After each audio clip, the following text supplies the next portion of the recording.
Welcome to today's webinar on Southwest Minnesota Arts Council's Art Project and Art Legacy Project grants for fiscal year 2020, which for us runs from July 1, 2019 through June 30th, 2020. I've got everyone muted at the moment, and we will keep you muted for most of the webinar today. If you run into a question while we're talking about stuff, just type that question into your chat window. I will keep an eye on those coming through. We'll also stop a couple times for questions and I'll unmute you at that point. And then at the end, I will stay on for a while as well if there's something you'd like to talk about. So today I'll start out talking a little bit about Southwest Minnesota Arts Council, or SMAC. We'll take a look at the guidelines for these two grant programs. We will show you what's available as resources for you on our website. We'll go into the online grant system and walk you all the way through the application. And then finally, we'll talk a little bit about the whole grant process, basically what happens after you have submitted an application. And I think I forgot to mention, this is Carolyn Koska. I'm the Financial and Grants Administrator here at SMAC.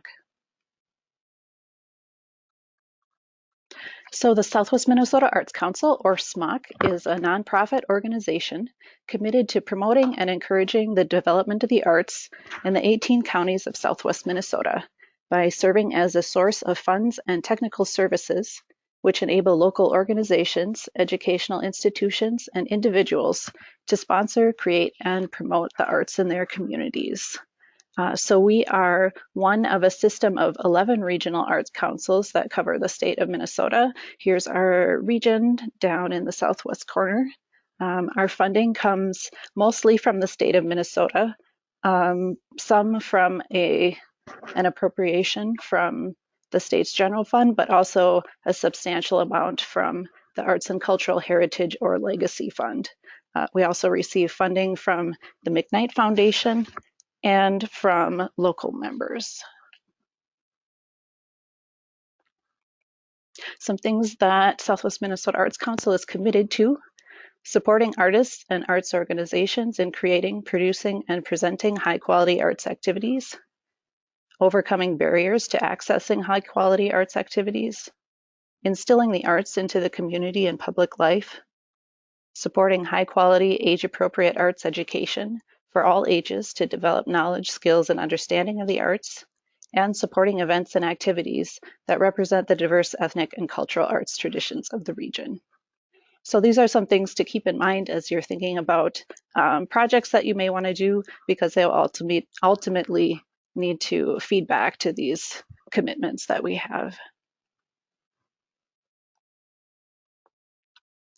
Our art project grant program is open to nonprofit organizations and official units of government, which would be a city or a county in the 18 counties of our SMAC service region, to stimulate and encourage the creation, performance, and appreciation of the arts in the region.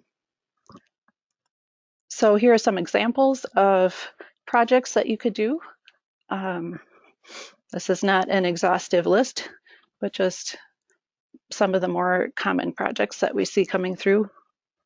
Music performances and dance performances, and these could be either put on by community choirs, etc., or be brought in if you're bringing in a band or a dance company into your community.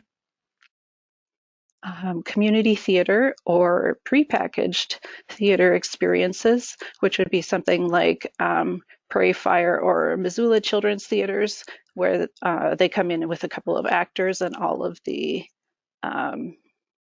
set props, costumes, etc., and you have a production in a week.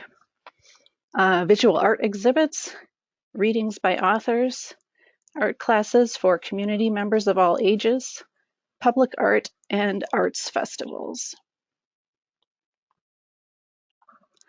So art project grants are available for up to $7,000 or 80% of the project's total cost, whichever is less. So for instance, if your project cost $7,000, you would be able to request 80% of that, which would be $5,600. And then you, as an organization, would need to come up with the remaining 20%, which is called your cash match toward the project. If you are applying for one of those prepackaged theater projects, you can request up to $2,500, again with that 20% cash match. Just a note that if your organization receives operating support funds, you cannot include prorated operating type costs in the budget for another grant.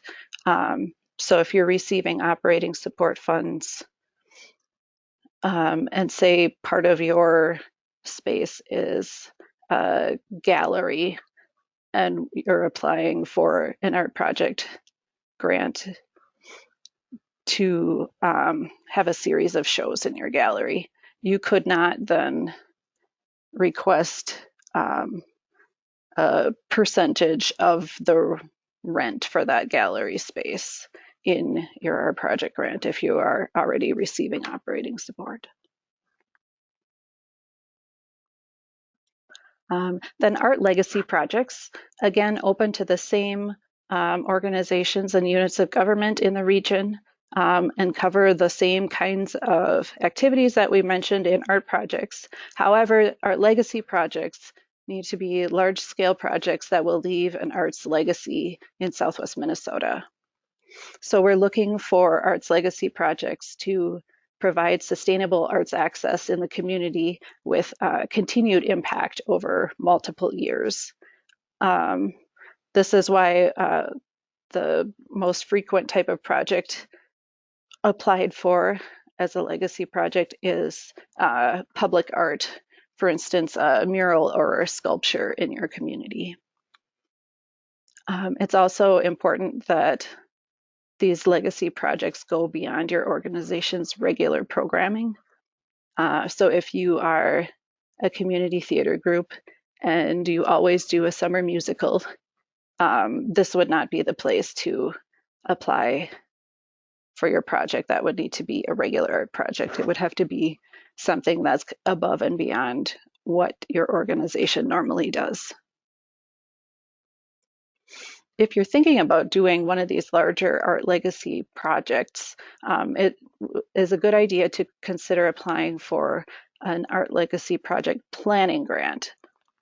So that will help fund all of the activities necessary for planning for the final project. So you'd be able to get funding to gather input from the community, send out your request for proposals from artists and go through that whole process of getting proposals from them, choosing one, etc. Using it to determine the costs of your project, what resources you have, what things you may still need to track down, and also researching the feasibility or sustainability of your project. Applications for this planning grant, we have a monthly deadline for that. It's due the first of each month from August through November and January through April. So coming up here, we've got 2 deadlines of this left for this year, March 1st and April 1st. So the Art Legacy Project Grant is available for up to $25,000. And again, or up to 80% of the cost, whichever is less. And then the planning grant is available for $2,500. And again, for both of those, your organization will need to provide at least 20% of the cost of the project. Here are just some eligibility items to be aware of. The following are not eligible for SMOC grants. First, projects that don't have an art focus, activities of a for-profit project, organization, or business, educational projects within a school system, requiring artists to pay excessive entry or exhibition fees, activities that take place outside of Minnesota. Since we're using state funds for these grants, we really need to keep those funds within the state. Activities that are not open to the public, activities for the religious socialization of the participants or audience, fundraising events. In other words, your grant should allow your project to break even, not to make a profit. Also ineligible are payments of debts incurred before the grant begins, grant funds being used to match another SMOC grant, and applicants who have outstanding final reports that are past due. So it's a good idea to read through our actual program guidelines and also our general grant guidelines to make sure you are aware of all of that eligibility information before you get started. And we will talk about in a little bit where you can find those. Your project will need to have a start date and an end date. The start date requires a little more thought to choose. We define your start date as the point at which your project is set in motion. So that could include things like your starting auditions or rehearsals, your advertising, paying any sort of fees or contracts, ordering supplies. And you cannot spend any of the grant funds or even of a portion that would be covered by your match before the project start date. So if there's something that you would absolutely need to spend money on before that project start date, let's say you had to put down a deposit on a contract for an artist, you could not include that expense in your grant project budget. You are not allowed to do any advertising before your start date. You can do basic things like just listing this event will happen on this date, but as far as actually promoting that activity, that cannot start until your start date. So with all of that in mind, your start date should not be the date of your first activity. So you kind of need to plan backwards from how much time you'll need for all of this preparation before your actual events take place. And you'll also choose a project end date, which is much easier. Just once all of your activities has finished, when you expect you'll have all of your bills in, etc. So we have 3 deadlines per year for art projects and art legacy projects. Since our year did start in July, we are already on our 3rd round of the year. That deadline is coming up soon, March 25th. And you'll see each deadline has an earliest project start date associated with it. So for this round 3, March 25th deadline, the earliest project start date that you could choose would be May 1st, which means that no spending of money, no advertising, no beginning of rehearsals until May 1st. Also to be aware of with the deadline, all applications need to be submitted by 4:30 p.m. on that day. Our grant system will not allow your application to be submitted after that time. So that's something important to be aware of. Also for your application, you'll need to have a project director and an authorizing official. The project director would be the person who's just most directly responsible for the project. A lot of times it ends up that the person is also the grant writer, but it doesn't have to be. And then the authorizing official would be either a president, treasurer, or just someone else from your organization who has that authorizing power for your organization. So these must be 2 different people. You cannot be both project director and authorizing official. And both of these people will need to sign your application, your contract, and your final report. If your organization does not have its official 501c3 nonprofit status, or it's not a unit of city or county government, you'll need to find an organization that is one of those things who can act as your fiscal sponsor. So you'll need to come up with an agreement between your organization and that organization, kind of spelling out the relationship of that fiscal sponsorship. How is the money being handled between the two of you, etc. You'll need to submit that with your application. And then someone from that fiscal sponsor organization will sign your application contract and final report as well. That fiscal sponsor organization will receive your grant funds, and they are legally responsible for the project.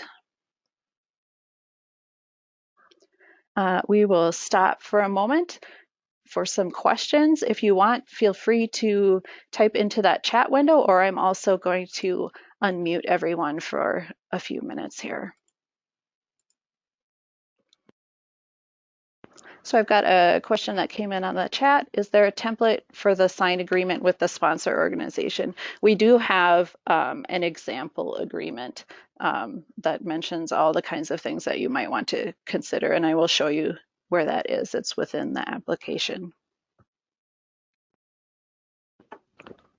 I see another question here. Is having the local Chamber of Commerce list your event on Facebook or Instagram considered advertising? Some of that is just dependent on how much information you include. If it's really just kind of this event is happening on this day, more information to come, that is okay.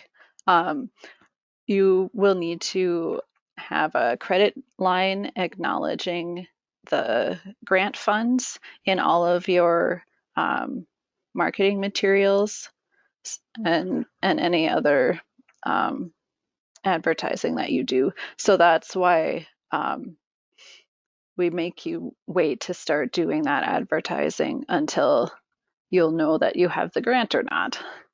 That's the reasoning behind that. Another question, does the project director have to be from the sponsoring organization? It does not have to be someone who's a board member or official volunteer from the organization. Whoever is really going to be in charge of the project, that's who that project director should be. Another question, if I apply for a $25,000 grant, is it all or nothing, or might SMOC review it and decide to grant a lesser amount? For the most part, it is an all or nothing thing. The applications are all given a score, and the money just kind of starts at the top and goes down as far as it goes. So if you're close to the cutoff point, it's possible that you may be offered a lesser amount, but for the most part, it's either you get it or you don't. I am going to move on now. Again, if you are thinking of any other questions as we're talking, please add them to that chat window and I will keep an eye on that. So now we're over at the Southwest Minnesota Arts Council website. There's a couple places here that you can access our online grant system. First, on the home page, if you go down to this black grants box, there's a login button right here that'll take you to the login. Or if you're on any of the pages for our grant programs. So I'll show you what those look like. We'll look at the one for art projects. So here's the button that will take you to the grant system here. You don't have to be applying to click this. It just takes you to the login. But that's another spot that you can reach that grant system. So available for you on each of our grant program pages are a bunch of helpful documents. You've got the guidelines for this specific grant program, the guidelines that apply to all of our grant programs, so it's important to look at both of those. we have the application questions available in an editable document.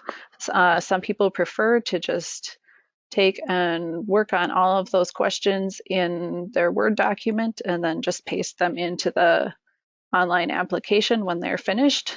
You don't have to do it that way, but we have those questions available for you there if that's what you'd like to do.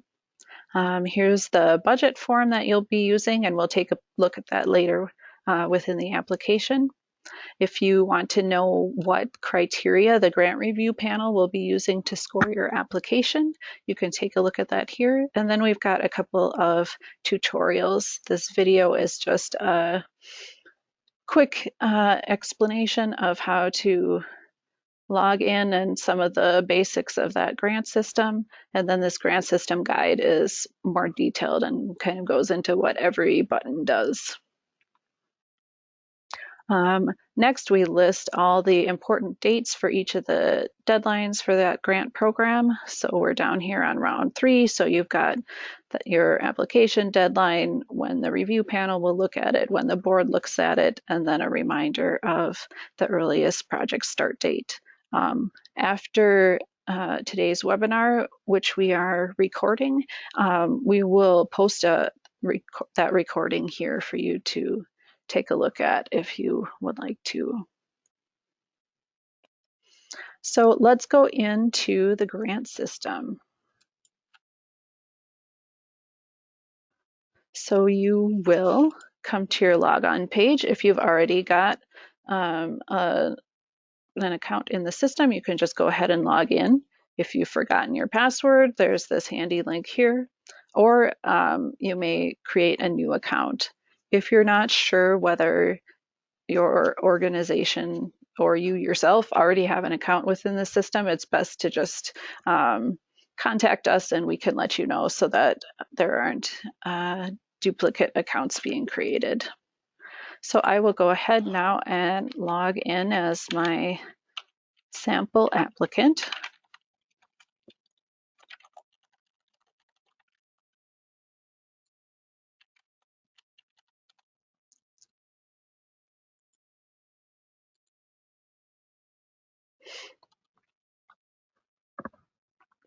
All right, so once you log in, if you have already been working in the system, you'll come to this dashboard screen.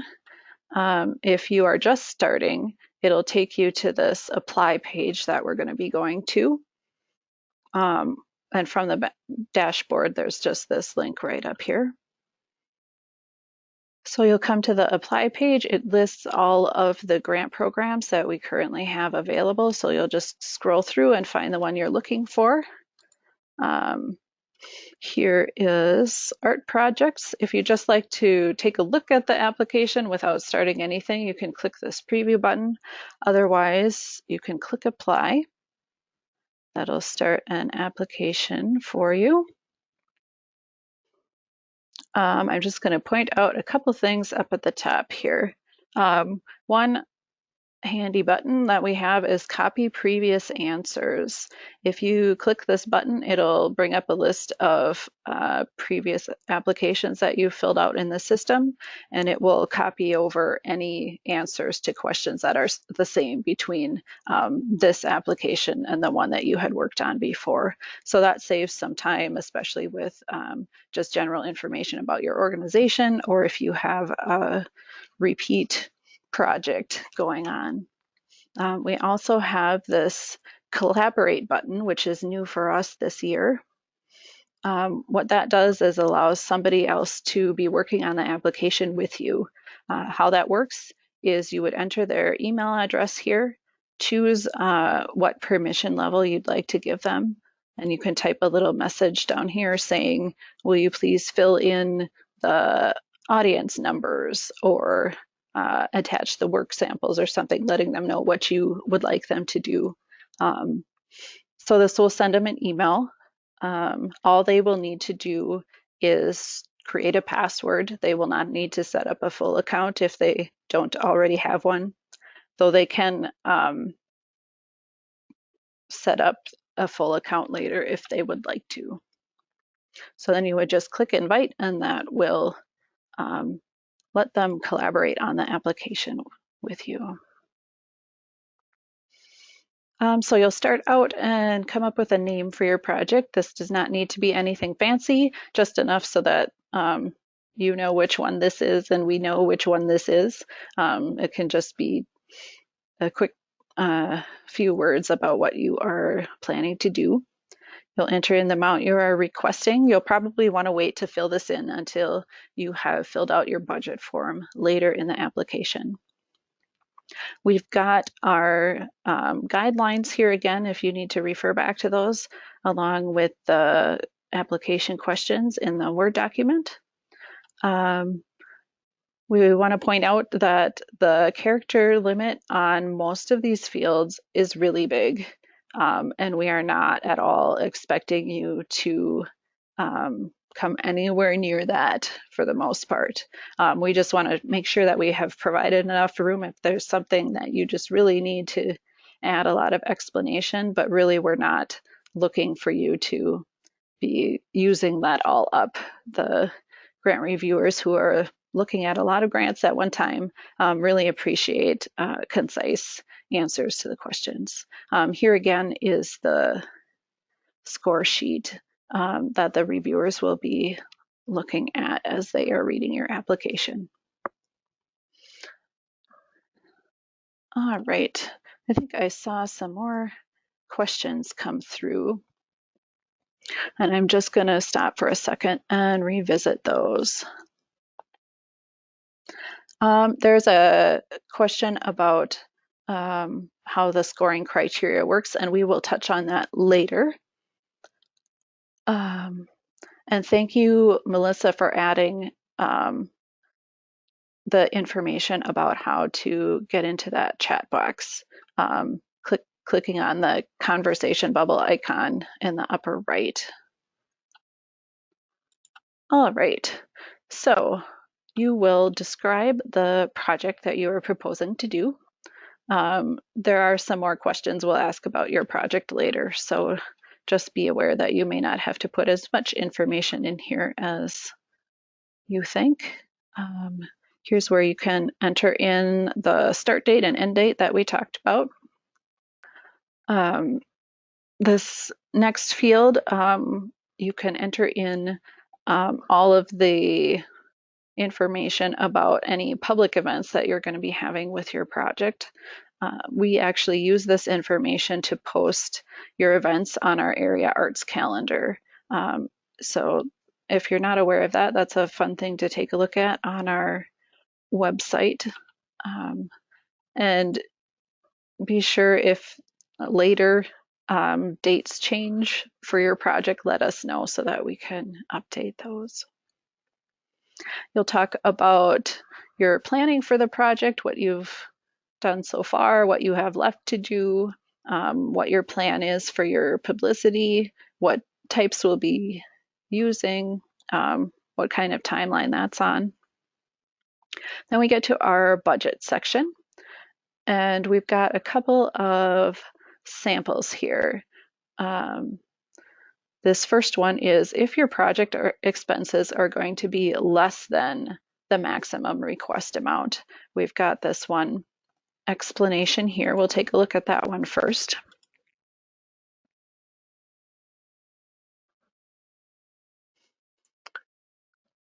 So you'll just enter in the information that it is asking you for. Here's where you can list all of the expenses that are related to your project.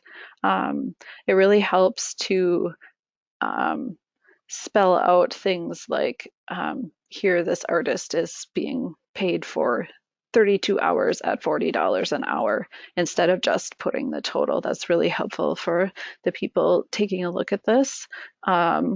If you're running out of room, you may need to list a couple things on the same line so you can add a little information there. There also is a narrative field back in the application where you can provide more of this information if you run out of room here. So this will total your expenses up.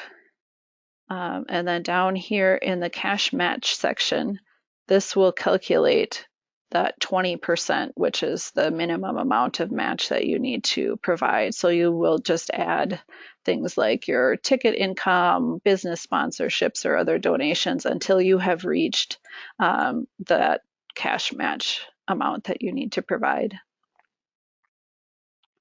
And it reminds you at the bottom here, again, calculating from your total expenses, the amount that you can request. And then there's just a double check line here that takes what you have entered for cost, what you have entered for match, and then what you are left with to request as funds. So that is if you are requesting less than the maximum amount. It's a little different if you're requesting more than the maximum amount. So here's an example of that. You'll see we just have a larger amount of expenses listed here where we would be requesting more than $7,000. So your minimum cash match is still 20% of this amount. But as you notice down here, the art project request cannot exceed, in this case, 11,000 or 7,000, whichever is less. So there's a big difference yet between those two numbers, which you'll need to make up in your cash match. And again, this double check line down here will help you figure out how much additional match you will need to add. So again, just these two lines should be matching at the end of the form. When you're actually ready to fill out your form, you'll want to do this art project budget form here, which is blank for you. When you're ready to fill that out, you will first click on this, download the Excel file, save it to your computer, fill it out, save again, and then when you're ready, you can click on the upload field, choose your file wherever it is, and it will add that into your application. If you are purchasing any significant equipment or having some sort of construction done as part of your project, we ask for 2 bids for each item or labor need that's greater than $500. We also ask you to provide some information about ticket prices. We encourage you to charge for your events, or if it's not really feasible, to at least have a free will donation, just to kind of put a value on the arts that you are providing. This next section on artistic quality and merit is very important. This is worth the most points in your score. So good to have a lot of complete information here. You'll talk about all the artists and other key personnel that are going to be involved in your project.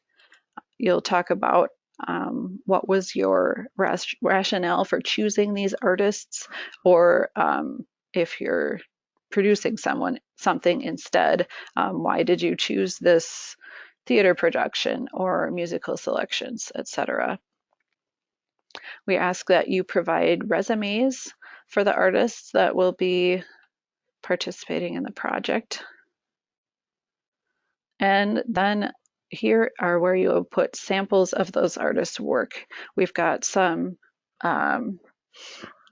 descriptions of the kind of things that we're looking for whether it's a written thing, images, audio, or video, etc. Also a few links that might help you if you're trying to resize your images or combine multiple files into one PDF, etc. So we've got 3 quite large upload fields for your work samples. As I mentioned, you may need to combine several images or files into one PDF in order to take most advantage of the space that you can upload. I see a question here about resumes and samples. If we have multiple artists involved, an art festival, is there a best way for us to share a bunch of resumes, samples, etc.? Um, so if you have a bunch of resumes, or in this case, you may just have bios, you could just combine those all into one document to upload. Um, we also have, along with these uploads, we've got a bunch of website fields where you can put in the web address and it'll just create a little link there for you. So we've got multiple ways for you to share those samples.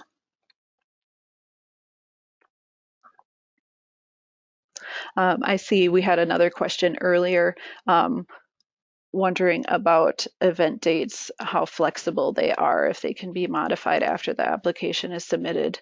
We're really hoping that the dates that you provide in your application are what they're going to be, but sometimes um, things happen and change. So we want to make sure that we get that information because we are posting it on our calendar, possibly sending someone to do a site evaluation of your event, so we'd need to know that. If things are not totally pinned down, it's okay to put, we're planning on this happening in July and this is going to be September, something like that. But as much as you can, we'd like those dates to be set. And back to those multiple artists involved, a short bio, is that okay in place of a resume? Generally, if you're bringing in bands, for instance, or your event just involves a large group of artists, a short bio is okay. If you're having just one or two artists coming in who are maybe doing some classes for you or something, those we would really like to see a complete resume. This next section is all on the impact of your project. Are you meeting the community's needs here, especially their artistic needs? Are they supportive of this project? Is it going to help your organization or your community grow in some way? Or is this something that you've just been doing the same thing every single year? We have you provide some audience numbers. This next section is on reaching the underserved. We're wanting you to identify who the underserved or underrepresented groups are in your community. So just kind of take a look at your demographics of your community, and we don't need you to really provide the actual demographics, but know that you have used that to determine these are the groups that we feel are underserved in our community or by our organization. And then we'd like you to choose at least one of those groups and talk about how you're going to specifically reach out to that group or involve them in your project. There are some examples included here. We also ask some information about ADA accessibility. How are those with various disabilities going to be able to access your project? Next section is about your outcome evaluation plan or your goals and measurement.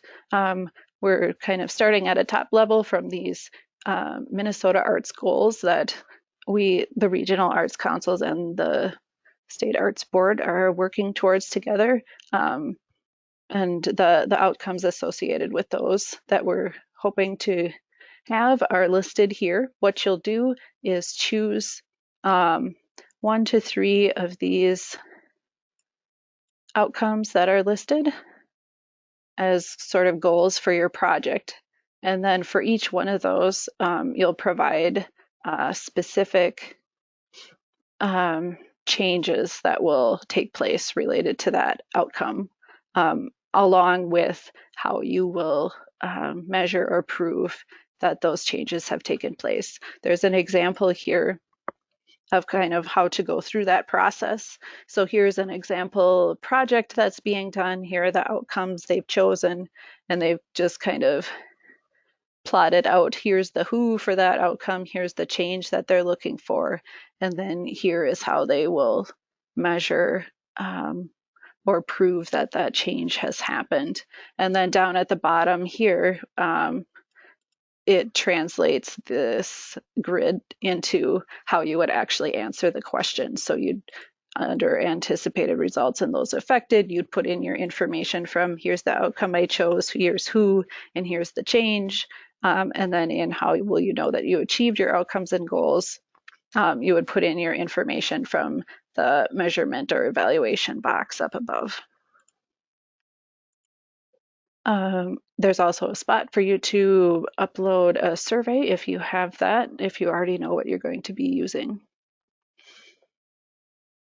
This next section is just some background information on your organization, about history, your role in the community and your programs, some information about your board, grant history from other funders, not from us.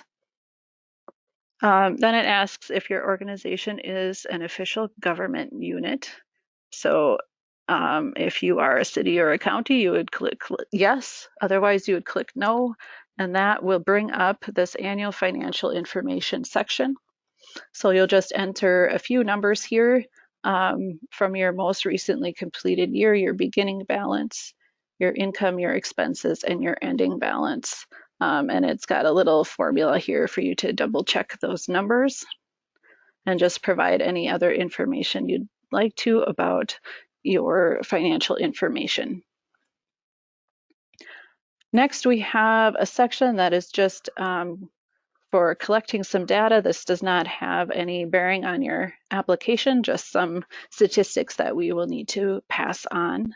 Most of these have the blue link there with the codes, which will bring up a list of everything. So you could choose the one, let's say you're a performing group, that's 03. Then you come back here and enter 03 into the field. And then just some contact information. So here's where you'll enter contact information for your project director, your authorizing official.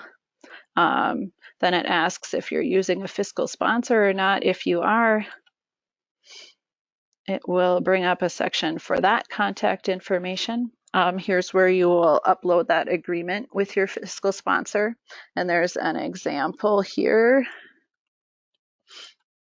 You'll also need to provide your official 501c3 nonprofit status letter that you received from the IRS, or if you're using a fiscal sponsor, you would put their letter, and the government units do not need to provide anything there. We just ask what person is the grant writer in case we need to contact you with any questions about the application.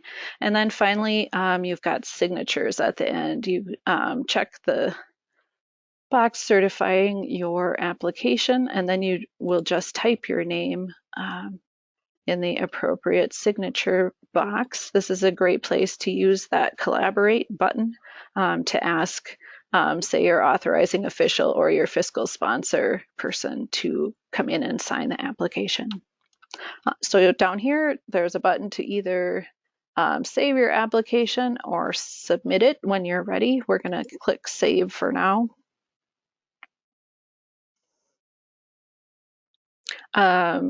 When you do that, it will give you a list of what questions have still not been answered, which for us is everything. But if you click continue down here, it'll take you back to your application. But we are going to head back to the dashboard.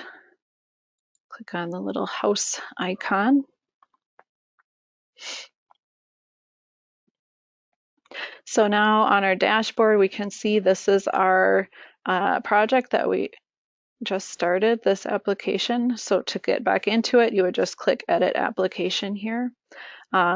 Later in the process, if you're awarded a grant, this will be the same place that you'll find your contract that you need to do, and your final report later. So we'll pause for just another minute for a couple questions, and then we'll move on after just a short pause here. I've got another question that says, if you have multiple events occurring over a year, is there any preference to applying for the full year at a higher amount or applying more than once per year for a portion of the total? That really is up to your organization and how what your time resources are. If you, in some ways, you have the possibility of getting a greater amount of funding by breaking it down into individual grants. On the other hand, it's possible that if you have already received a couple grants that year, somebody else might have an advantage over you who has not applied for anything yet. But that's one of the last things that we may take into consideration. So it's really up to your organization. Next question, do you have examples of what would be considered appropriate resumes for artists involved in a public art project? We are working with 6 artists and 1 student art group, so we have a total of 7. The easiest thing to do is actually just do a search online for artist resume, and there are lots of examples out there for different disciplines. We have a bit more to cover, so I'm actually going to move on for the moment, but I will keep an eye on that chat window still. Some tips as you're working on your application. It's a great idea to start early so that you have plenty of time to gather everything you need if you're trying to track down people's resumes or work samples, and just do any other planning that may come up as you are answering questions. Make sure you read the guidelines carefully, both the ones for the specific program and the general grant guidelines. Make sure you're fully reading each question. They might have multiple parts to them. We mentioned before, keeping your answers really clear and concise. It's also good to assume that the grant reviewers don't know anything about your organization or your project. We are drawing reviewers from around the whole region, so it is quite possible that they are not at all familiar with you. So try and answer the questions thinking about, this is the kind of person that might be reading about my project.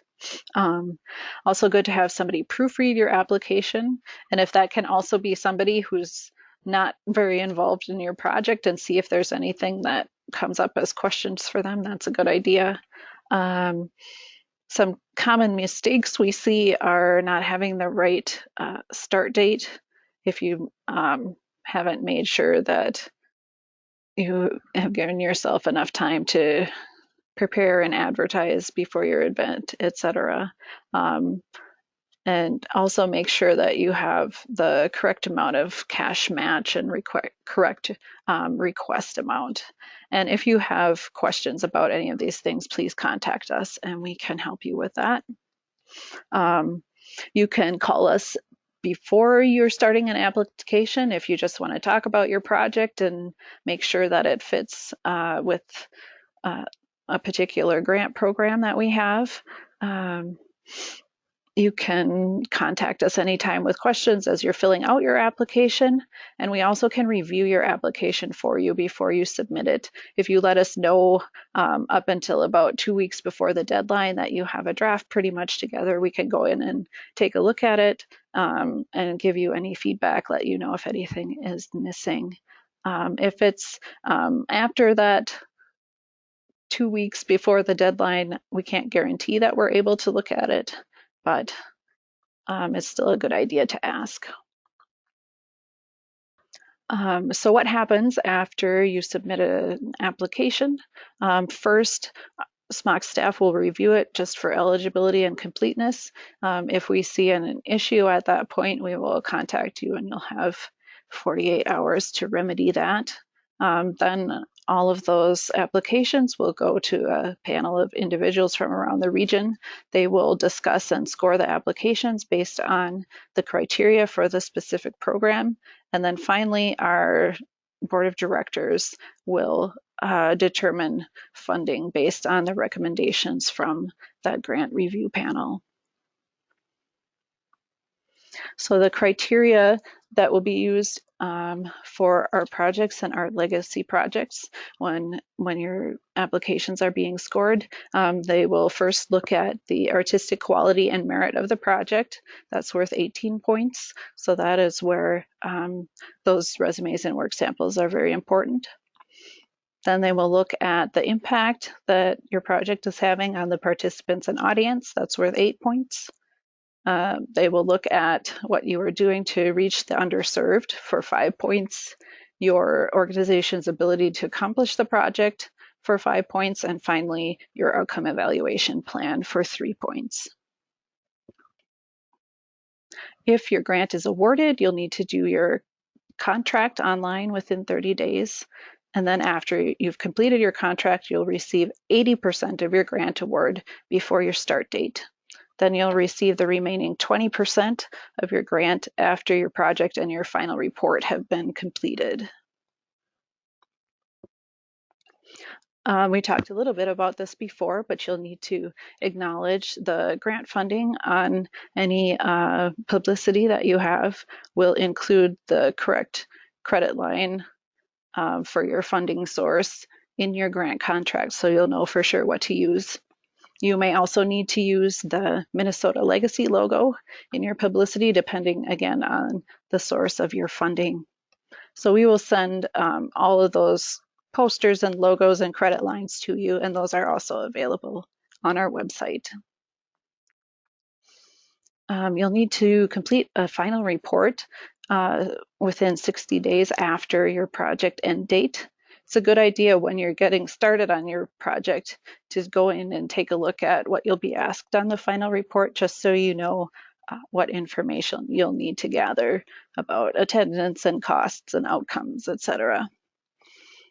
We also really expect that you're going to spend what you said in your application budget. And if it looks like something is going to change with those expenses, you should contact SMOC staff to get those changes approved in advance as soon as you know that there is something that is going to be different. You can contact us in several ways. We are in our office in Marshall Monday through Friday, 8 a.m. to 4:30 p.m. There is not always someone here over lunch, but we are there ready to answer your questions. You can give us a call or send us an email. Thanks for joining us today, and I will stay on here to answer any more questions that you may have. I will unmute people in a moment here. I see one more question from the chat window. We will be adding a juried student show to our event this year. Do we need to have resumes or bios for K-12 students? No, in that instance, you would not need resumes or bios for the participants. However, you would probably need a resume for any jurors.